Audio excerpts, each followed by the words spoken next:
New auto policy Pakistan के सामने आई है जी, और ऑटोमोबाइल इंडस्ट्री ख़ासतौर पे बजट 2026-27 को कैसे देखती है, क्या खुशखबरियाँ हैं, क्या नई इसमें टैक्सेस और चीज़ें लागू हो रही हैं।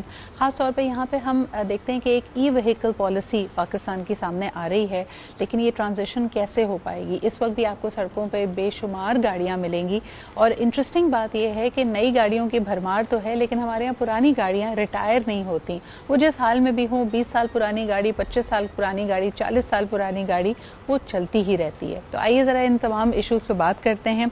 हमारे साथ ऑटो सेक्टर के एक्सपर्ट जनाब मशहूद अली खान साहब मौजूद हैं। बहुत बहुत शुक्रिया मशहूद साहब आपकी मौजूदगी का।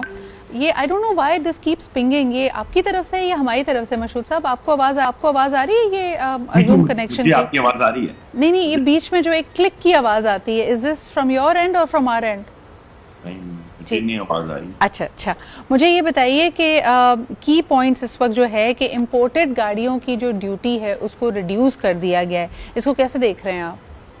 ये देखिए, एक तो बड़ा क्लियर है, न्यूज़ गाड़ी पाकिस्तान में अगर आती है जी, तो जो लोकल इंडस्ट्री है वो बड़ी इफेक्ट होती है। जो लोकल इंडस्ट्रीज में तो एक बड़ी बात क्लियर है कि आपके ऑटो ओईएम्स हैं, जिसको कहते हैं गाड़ी बनाने वाली कंपनीज, और आज पाकिस्तान में जो गाड़ी बनाने वाली कंपनीज है, अगर हम उनको देखें तो जापान भी है, कोरियन भी है और चाइना भी है। तो टॉप 3 ब्रांच पाकिस्तान में मौजूद है। उसकी मौजूदगी में अगर हम इनको इंपोर्ट पे अलाउ करते हैं या टैरिफ को रिड्यूस कर रहे हैं, वो मैं नहीं समझता पाकिस्तान की इकोनॉमी के लिए और पाकिस्तान का लॉन्ग टर्म इंडस्ट्रियलाइजेशन के लिए बेहतर होगा।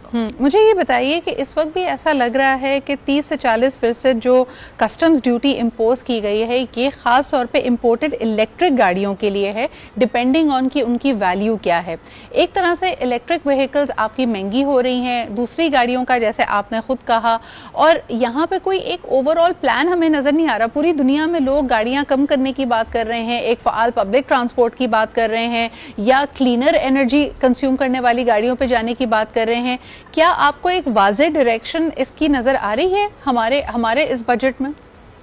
देखिए, दो बातें बड़ी क्लियर हैं। ये जो इलेक्ट्रिकल व्हीकल्स थी पाकिस्तान में, लास्ट जो पॉलिसी 21 और 26 थी, इसमें इंसेंटिव दिया गया उनको कहा गया, इनको इनवाइट किया कि पाकिस्तान में आए, असेंबली प्लांट लगाए। उन्होंने असेंबली प्लांट लगाए भी, और आपने देखा उसी असेंबली प्लांट्स में इन्होंने असेंबली की और लोगों को बड़े ऑप्शन दे दिए। चाइनीज में तो स्पेशली आपको कई ब्रांड्स नजर आ रहे हैं, एसयूवीज में भी नजर आ रहे हैं और मीडियम सेगमेंट्स कार सेडान में भी नजर आ रहे हैं। अब ये पॉलिसी जून एक्चुअली 2026 में खत्म हो गई है। अभी नई पॉलिसी का इंडस्ट्री ओवरऑल इंतजार कर रही है। उसमें जाहिर है डिस्कशंस हो रही हैं कंटिन्यूस बेसिस पे। बजट से पहले भी काफी डिस्कशंस हुई हैं, डिबेट्स हुई हैं।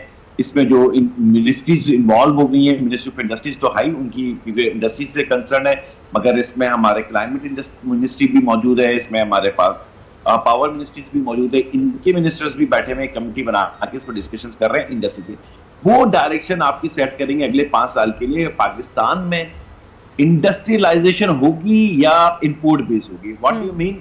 इट्स वेरी क्लियर कि ये पॉलिसी तो ऑटोमोबाइल्स की होगी, मगर ये आपकी डायरेक्शन सेट कर रही है कि पाकिस्तान में आगे हम इंडस्ट्री देखना चाहते हैं, ये पाकिस्तान को एज ए रोल मॉडल हम इंपोर्ट बेस देखना चाहते हैं। क्योंकि जो टैरिफ है ना, वो आपका रिड्यूस होगा।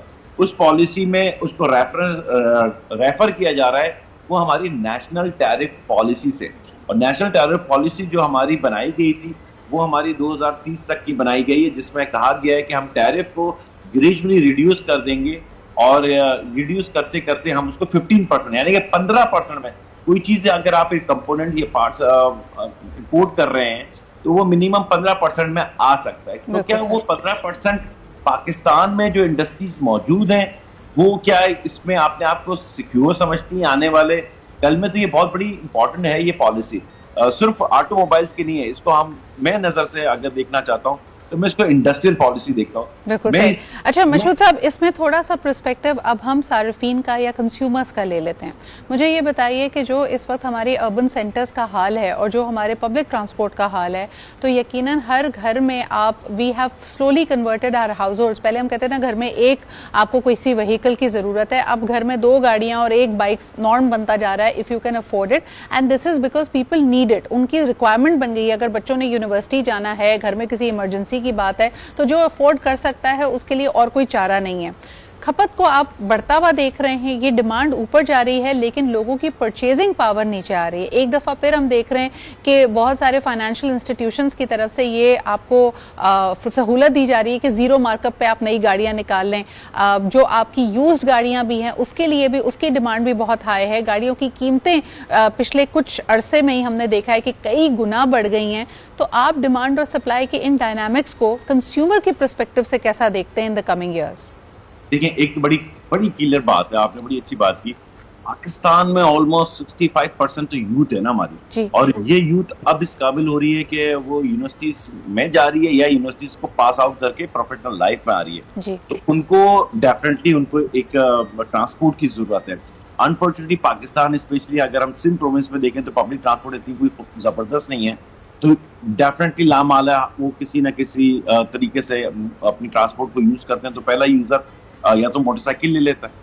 तो एक तो ये है कि इस मोटरसाइकिल पे हमारी जो आगे फ्यूचर नजर आ रहा है पाकिस्तान, और टू व्हीलर्स की मार्केट तो मजीद एक्सपैंड होगी। रीजन ये दैट कि मैं अगर मिडिल क्लास का फैमिली से बिलोंग करता हूँ, तो मैं अफोर्ड नहीं कर सकता कि गाड़ी भी हो मेरे पास और बच्चों के लिए भी गाड़ी हो, तो मैं मेजॉरिटी वो मोटरसाइकिल को प्रेफर करूंगा अफोर्डेबिलिटी के पॉइंट ऑफ व्यू से।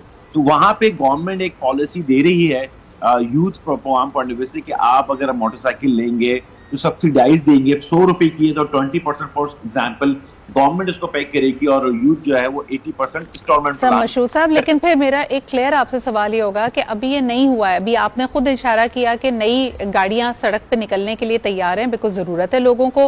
फिर आपने कहा कि इसका एक लगभग नंबर भी आपके सामने है कि कम से कम 20 लाख तो मजीद हम गाड़ियां खरीदते हुए लोगों को देखेंगे। लेकिन ये गाड़ियां चलेंगी कहाँ? अभी ये गाड़ियां सड़क पर नहीं है, तो हमारे ट्रैफिक जैम्स का ये हाल है। सड़कों के टूटने के बारे में, तरक्याती कामों के बारे में लोग कंप्लेन कर रहे होते हैं।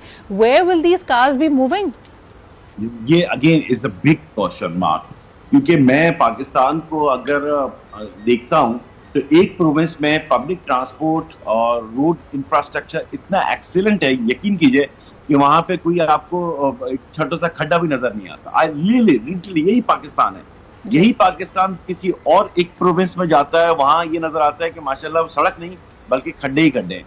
तो प्रॉब्लम ये है कि basic infrastructure is very important, और ये हमें प्रोविंस टू प्रोविंस अपने आप को डेवलप करना होगा। सही। सर लास्ट क्वेश्चन मुझे बताइए कि जितने ये नए मोबिलिटी सॉल्यूशंस आए हैं, अनफॉर्चुनेटली इस सिनेरियो को देख के आपको ये भी नजर आता है कि अच्छा कोई प्राइवेट सेक्टर कंपनी या मोबिलिटी सॉल्यूशन अगर इस फील्ड में आता है तो आपकी कार पूलिंग भी हो सकती है, मिडिल क्लास को एक अफोर्डेबल सोल्यूशन भी मिल सकता है। Unfortunately Uber and Careem were not as successful as they have been in other regions. अब हमारे पास नए एंट्रेंट्स हैं, हम देख रहे हैं यंगो मौजूद है, इनड्राइव मौजूद है, बाइकिया मौजूद है, but they still have not been able to crack getting जो उनकी होनी चाहिए। they are giving great services, लेकिन as a business model वो कोई यूनिकॉर्न नहीं बन सके पाकिस्तान के। तो क्या इस सेक्टर में इन सॉल्यूशंस के लिए कोई गुंजाइश है, या आप समझते हैं कि इस पॉलिसी में भी उनके लिए भी कुछ नहीं है and Pakistani people are just going to be left grappling for mobility solutions?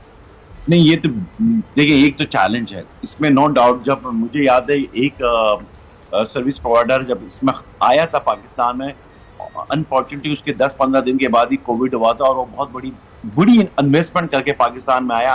Unfortunately उस कोविड पीरियड में करना पड़ा था। मगर इस वक्त अगेन पाकिस्तान में लेकिन पोटेंशियल हर चीज का मौजूद है।